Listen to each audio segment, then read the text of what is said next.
des drapeaux sur les cercueils, les uniformes que l'on voit. Est-ce que vous pouvez nous expliquer un petit peu de quoi il en retourne? Oui, je dirais d'abord que les gens qui portent le cercueil appartiennent à l'unité et très certainement ont été choisis parce qu'il y avait un lien de fonctionnel et de camaraderie avec le camarade disparu. Ce qui veut dire que vous avez là des garçons qui sont certainement très émus. Ensuite, c'est techniquement pas facile de porter un cercueil. J'ai malheureusement eu à le faire en montant suite à un crash de Nord Atlas à Djibouti. Les sentiments qui peuvent animer ces garçons sont bien sûr de la peine et je pense surtout la volonté de montrer, de mettre un peu en spectacle pour eux-mêmes, pour leurs camarades, pour les familles, la réalité du combat qui a été celui de leurs camarades. Je crois qu'il faut voir ça d'une manière positive. Choc, personnellement. Écoutez, lorsqu'il s'agit de la vie, de la mort, de la vie et de la mort de proches, il y a quand même déjà un domaine personnel qui est lié au lien que vous pouvez avoir tissé avec les camarades disparus. C'est-à-dire que c'est un domaine qui appartient à chacun. Maintenant, ce qui est du ressort de la militarité à laquelle nous sommes confrontés là, c'est qu'il y a un esprit de corps. Ce sont des gens qui se sont entraînés ensemble, ce sont des gens qui ont passé les mêmes épreuves, les mêmes certificats militaires, les mêmes brevets de pilote, s'il s'agit des camarades de la latte, qui ont fait des courses en montagne ensemble. Enfin, ils ont un vécu, ils ont beaucoup de souvenirs en commun et j'imagine que tout ça doit en quelque sorte défiler dans la tête de ceux qui portent ces cercueils. C'est un moment, mais je répète qu'il faut considérer de façon positive parce qu'on rend hommage, on montre que c'est un métier particulier et qui doit continuer de l'être.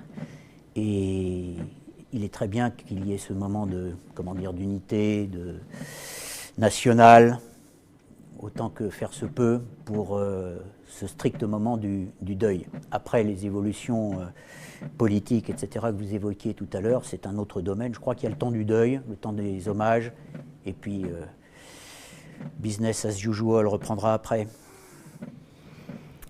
Dans quelques minutes maintenant, le président de la République, Emmanuel Macron, prendra la parole pour l'éloge funèbre. Il ne s'exprimera pas, a priori, sur les modalités d'action de la force Barkhane au Sahel, qu'il a déclaré jeudi dernier vouloir réexaminer. Il s'exprimera sur la condition des soldats, les raisons de leur combat et la notion d'héroïsme. En tout cas, c'est ce que faisait savoir le communiqué de l'Élysée. François-Xavier Bourmeau, bonjour. Merci d'être en direct avec nous sur le plateau de Figaro Live pour cet hommage. Je rappelle que vous êtes grand reporter au service politique du Figaro. L'éloge funèbre, c'est un exercice difficile et forcément empreint d'émotion, mais c'est aussi un exercice politique, on peut le dire. Pour le chef de l'État, il est essentiel de démontrer que ces hommes morts ne sont pas que des victimes, mais qu'ils sont des héros. Oui, c'est la 8e fois depuis le début de son mandat qu'Emmanuel Macron se retrouve aux Invalides. Il faut bien préciser que cette cérémonie, le fait qu'elle se déroule aux Invalides, c'est une décision du président de la République. C'est lui qui choisit d'organiser cet hommage à cet endroit-là, parce que ça s'inscrit dans un discours qu'il déploie depuis son élection, qui vise à revaloriser l'héroïsme français, à valoriser le héros français. Il est vraisemblable que dans son discours, il va en parler de ces soldats qui ont payé de leur vie, leur engagement pour la nation. Il s'agit pour le président de la République, pour Emmanuel Macron, d'ériger en modèle d'engagement ces soldats qui sont morts sur le terrain pour un peu redonner du corps au récit français. Et dès le mois d'août 2017, c'est-à-dire très peu de temps après son élection, il donne une interview dans le Point dans laquelle il explique justement que les jeunes générations ont pour modèle souvent des footballeurs, des chanteurs, mais ont perdu de vue cet aspect d'engagement national. Donc il est vraisemblable que dans son discours, il insiste beaucoup sur ce point-là. Tanguy Berthomé, je me tourne vers vous avant de vous libérer. Je crois que vous avez des impératifs, vous devez nous quitter rapidement. La mort de ces 13 hommes au combat risque-t-elle de précipiter le débat sur le rôle de l'armée française, de l'action militaire française au Sahel ?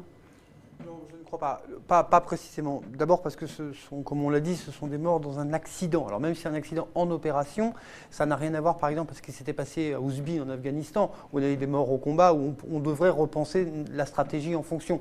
Là, je passe sous le contrôle du général, je ne suis pas militaire, mais d'un point de vue politique, si vous voulez, ça n'impose. En revanche, ce qui peut poser des questions, c'est que, on l'a dit déjà, cette opération dure maintenant depuis longtemps, elle va durer encore longtemps. Alors, oui, il faut évidemment repenser l'opération, mais il faut repenser, n'importe quel militaire vous le dira, ces plans, on les repense en permanence et toujours. Donc l'hypothèse d'un retrait n'est pas une réalité ? Je ne pense pas qu'actuellement un retrait soit envisagé. Ça serait un échec terrible pour la France, d'un point de vue militaire et d'un point de vue diplomatique. Donc ça, je ne pense pas que ce soit possible. Si je peux me permettre de compléter ce que vous avez dit, j'ai compris qu'à un moment, vous avez dit que les plans ils sont toujours remis en cause, etc. Moi, j'ai appartenu au centre de planification et de conduite des opérations pendant 4 ans.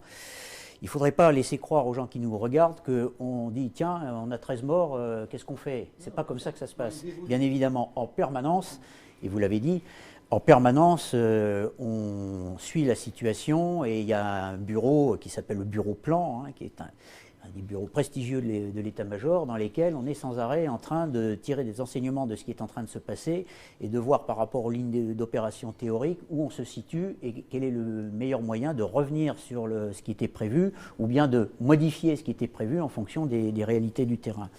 Donc vous avez parfaitement raison, on ne va pas faire des grandes remises en cause suite à cet accident-là, mais parce que c'est le cours normal d'une opération que de se remettre en question à certaines étapes. Je vais vous faire part de nouveau. Merci d'ailleurs à tous ceux qui nous suivent en direct de partager votre émotion devant cette cérémonie hommage aux 13 soldats morts en opération au Mali. Vous avez communiqué